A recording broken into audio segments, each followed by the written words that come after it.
എറണാകുളം ജില്ലയിലെ പാരിത്തുകാവിലെ ഭൂമി തർക്കം എന്നതിൻ്റെ പ്രധാന വിഷയത്തിലേക്ക് കടക്കുന്നത്. അവിടെ ഒരു പരാതിക്കാരൻ ഉണ്ട് എന്നതാണ്.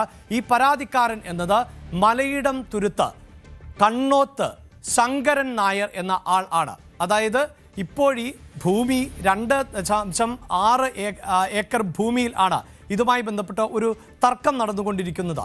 ഈ ഭൂമിയിൽ തർക്കത്തിന് തുടക്കമാകുന്നത് ഇങ്ങനെയൊരു പരാതിക്കാരൻ, അതായത് മലയിടം തുരുത്ത് കണ്ണോത്ത് ശങ്കരൻ നായർ എന്ന ഒരു പരാതിക്കാരൻ ഒരു പരാതിയുമായി രംഗത്തെത്തുന്നു എന്നുള്ളതാണ്. ആ പരാതി നൽകിയതാകട്ടെ 58 വർഷങ്ങൾക്ക് മുമ്പാണ്. ഏതാണ്ട് 6 പതിറ്റാണ്ട് നീണ്ട ഒരു നിയമ പോരാട്ടം ആണ് ഇവിടെ നമുക്ക് മനസ്സിലാക്കാൻ സാധിക്കുന്നത്. ആ നിയമ പോരാട്ടത്തിന് ഒടുവിൽ സുപ്രീം കോടതിയിൽ നിന്ന് ഒരു വിധി ഉണ്ടാവുകയും ആ വിധി നടപ്പിലാക്കുന്നതിന് വേണ്ടിയാണ് പോലീസ് സംവിധാനം അവിടെ എത്തുകയും ചെയ്തതാണ്. എന്താണ് ഈ പരാതിയുടെ ഉള്ളടക്കം എന്നുള്ളതാണ്. അവിടെ ഇതാ ഈ പരാതിക്കാരനായ ശങ്കരൻ നായർ പറയുന്നത്, പട്ടികജാതി വിഭാഗത്തിൽപ്പെട്ട കാളുകുറുമ്പൻ എന്ന വ്യക്തി 2.65 ഏക്കർ ഭൂമി അന്യായമായി കൈവശപ്പെടുത്തി എന്നുള്ളതാണ്. ശങ്കരൻ നായർ പറയുന്നത് അദ്ദേഹത്തിൻ്റെ ഉടമസ്ഥതയിലുള്ള 2.65 ഏക്കർ ഭൂമി ഈ കാളുകുറുമ്പൻ എന്ന വ്യക്തി കയ്യേറുകയാണ് ഉണ്ടായത്. ആ കയ്യേറ്റം ഒഴിപ്പിക്കണം എന്നാവശ്യപ്പെട്ടുകൊണ്ടുള്ള പരാതിയാണ് ശങ്കരൻ നായർ നൽകിയത്. ആ പരാതിക്കാണ് 6 പതിറ്റാണ്ടിൻ്റെ പഴക്കം ഉള്ളത്. ഈ പരാതി അദ്ദേഹം ആദ്യം നൽകിയത് എവിടെയാണ്? പറവൂർ മുനിസിഫ് കോടതിയിൽ ആണ് അദ്ദേഹം ഈ പരാതി നൽകിയത്. നമുക്കറിയാം, നമ്മുടെ ഈ ഭൂമി തർക്കവുമൊക്കെയായി ബന്ധപ്പെട്ട കേസുകൾ സ്വാഭാവികമായും അതിലേക്ക് വിധി വരുന്നതിന് കാലങ്ങളുടെ താമസം ഉണ്ടാകും എന്ന്. അങ്ങനെ പറവൂർ മുനിസിഫ് കോടതിയിൽ ആരംഭിച്ച ഒരു നിയമ പോരാട്ടം സുപ്രീം കോടതി വരെ എത്തി എന്നുള്ളതാണ്. അങ്ങനെ സുപ്രീം കോടതിയിലേക്ക് ഈ തർക്കം എത്തുകയും ഒടുവിൽ സുപ്രീം കോടതിയുടെ ഭാഗത്ത് നിന്ന് ഒരു വിധി വരികയും ചെയ്തു. ആ വിധി എന്നത് ഇപ്പോൾ ഈ ഭൂമിയിൽ, അതായത് 2.65 ഏക്കർ ഭൂമിയിൽ താമസിക്കുന്നവർക്ക് എതിരായ വിധിയാണ് എന്നതാണ്. അവിടെ 8 ആളുകൾ ആണ്, 8 കുടുംബങ്ങൾ ആണ് ഈ 2.65 ഏക്കർ ഭൂമിയിൽ താമസിച്ചിരുന്നത്. അതിലൊരു കുടുംബം അവിടെ നിന്ന് നേരത്തെ തന്നെ ഒഴിഞ്ഞു പോയിട്ടുണ്ട്. ഇപ്പോൾ ഉള്ളത് 7 കുടുംബങ്ങൾ ആണ്. ഈ കുടുംബങ്ങളെ ഒഴിപ്പിച്ച് ഭൂമി പരാതിക്കാരനായ ശങ്കരൻ നായർക്ക് വിട്ടു നൽകണം എന്നതാണ് ഇപ്പോൾ സുപ്രീം കോടതിയുടെ ഉത്തരവായി വന്നിട്ടുള്ളത്. ഇവിടെ ഏറ്റവും ഗുരുതരമാകുന്ന ഒന്ന് എന്നത്, അല്ലെങ്കിൽ ഇത്രമേൽ സങ്കീർണമാകുന്ന ഒന്ന് എന്നത്, ഈ പരാതിക്കാരനായ ശങ്കരൻ നായർ ഇപ്പോഴില്ല. പരാതി എന്നത് കാളുകുറുമ്പനെതിരെ ആണ് നൽകിയത്. അദ്ദേഹം ഇപ്പോൾ ജീവിച്ചിരിപ്പില്ല.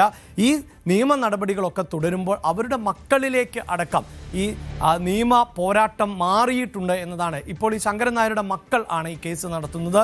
ഈ 7 കുടുംബങ്ങൾ എന്ന് പറയുന്നത് കാളുകുറുമ്പന്റെ പിന്തുടർച്ചക്കാർ ആയിട്ടുള്ളവർ ആണ്.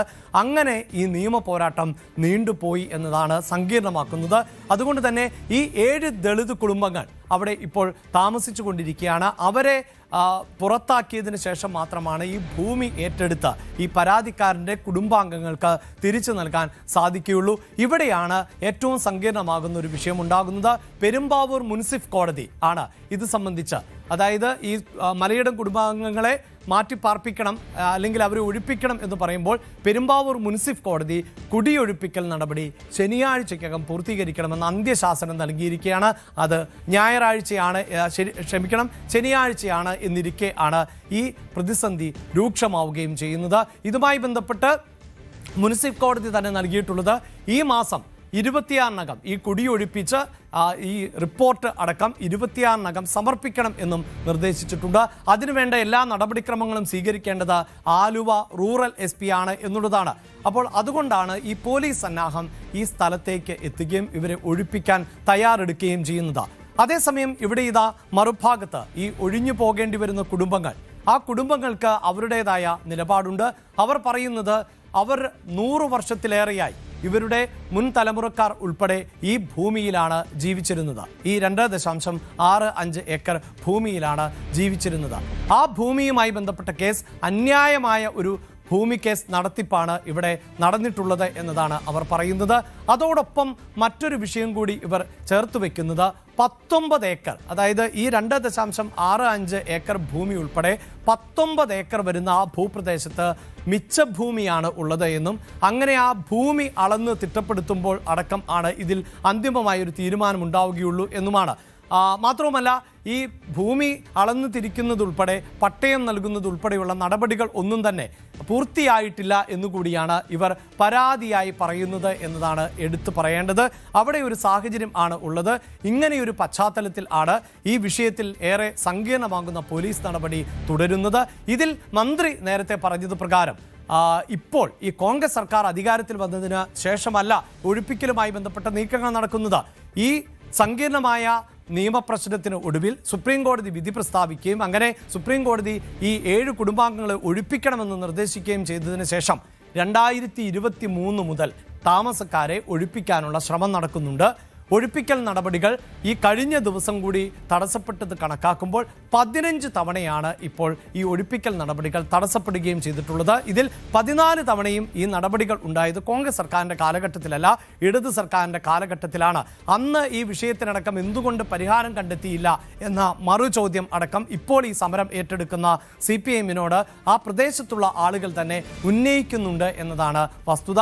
എന്താണ് എങ്കിലും സർക്കാർ ഇപ്പോൾ അതിയായ പ്രതിസന്ധി നേരിടുന്ന ഒരു സാഹചര്യം ആണ് ഉള്ളത്. എന്താണ് ആ പ്രതിസന്ധി എന്നുകൂടി നമുക്ക് ഒന്ന് നോക്കാം. ഒന്ന്, ഇത് സങ്കീർണമായൊരു നിയമപ്രശ്നം ആണ് ഈ ഭൂമിയുടെ ഉടമസ്ഥാവകാശവുമായി ബന്ധപ്പെട്ട്. 2, സുപ്രീം കോടതി ഉത്തരവ് നിലനിൽക്കുകയാണ്. ആ ഉത്തരവ് നടപ്പിലാക്കേണ്ടത് സർക്കാരിൻ്റെ ഉത്തരവാദിത്തമാണ്. ഇപ്പോൾ തന്നെ നമുക്കറിയാം, ഇപ്പോൾ ഈ സമരം ഏറ്റെടുത്തിട്ടുള്ള CPIM തന്നെ പല വിഷയങ്ങളിലും ആവർത്തിച്ച് ചോദിക്കാറുള്ളത് ഈ സുപ്രീം കോടതി ഉത്തരവല്ല. ഇപ്പോൾ ശബരിമല വിഷയത്തിലടക്കം സ്ത്രീകൾക്ക് പ്രവേശനം നൽകണമെന്ന നിലപാട് സ്വീകരിക്കുമ്പോൾ അവർ പറഞ്ഞിട്ടുള്ളത് സുപ്രീം കോടതി ഉത്തരവാണ്, അതെങ്ങനെ നടപ്പിലാക്കാതിരിക്കും എന്നുള്ളതാണ്.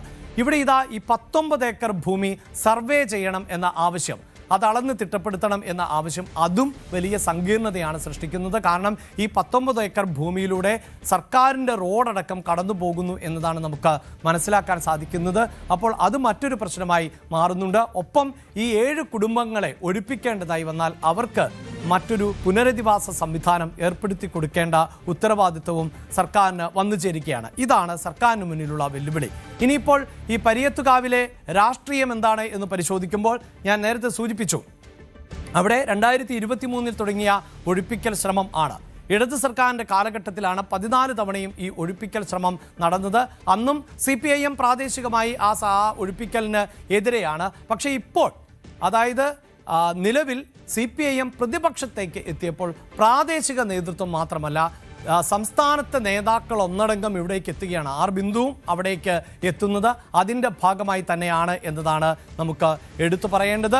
ഇങ്ങനെയാണ് ഈ പരിയത്തുകാവിലെ ഭൂമി വിഷയം സങ്കീർണമാകുന്നത്. പക്ഷേ അതിനൊരു സൊല്യൂഷൻ കണ്ടെത്തേണ്ടതുണ്ട്. ആ സൊല്യൂഷൻ എങ്ങനെ എന്നതാണ് ഏറ്റവും നിർണായകമാകാൻ പോകുന്നത്. ഇപ്പോൾ ആജ്ഞ ചേരുന്നുണ്ട് ഈ വാർത്തയുടെ വിശദാംശങ്ങളുമായി. ആജ്ഞ, ഇതിപ്പോൾ നമ്മളതിൻ്റെ രാഷ്ട്രീയവും അല്ലെങ്കിൽ പ്രതിഷേധവും മാത്രം പോരാ, അതിനൊക്കെ അപ്പുറത്ത് ഇതിൻ്റെ വസ്തുത എന്ത് എന്നത് കൂടിയാണ് പ്രേക്ഷകരുമായി പങ്കുവെച്ചത്.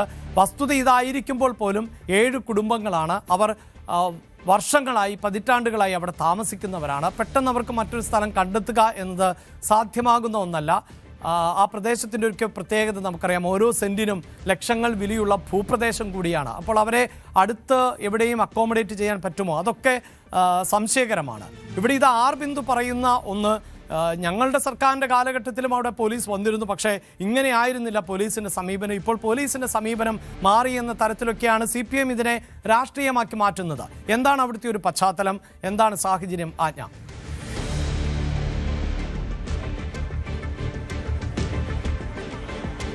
അഭിലാഷ് സൂചിപ്പിച്ചതുപോലെ 58 വർഷം നീണ്ടുനിന്ന നിയമ പോരാട്ടത്തിനൊടുവിലാണ് സുപ്രീം കോടതി ഈ പാരിത്യകാവ് ഉന്നതിയിലെ SC/ST കുടുംബങ്ങൾക്കെതിരെ, പട്ടികജാതി കുടുംബങ്ങൾക്കെതിരെയുള്ള വിധി തരുന്നത്. അവർ ഈ 2.65 ഏക്കർ കൈവശം വെച്ചിരിക്കുകയാണ്. അത് മറ്റൊരാളിൽ നിന്നും, ശങ്കരൻ നായർ എന്ന് പറയുന്ന ഒരാളിൽ നിന്നും തട്ടിയെടുത്തതാണ്.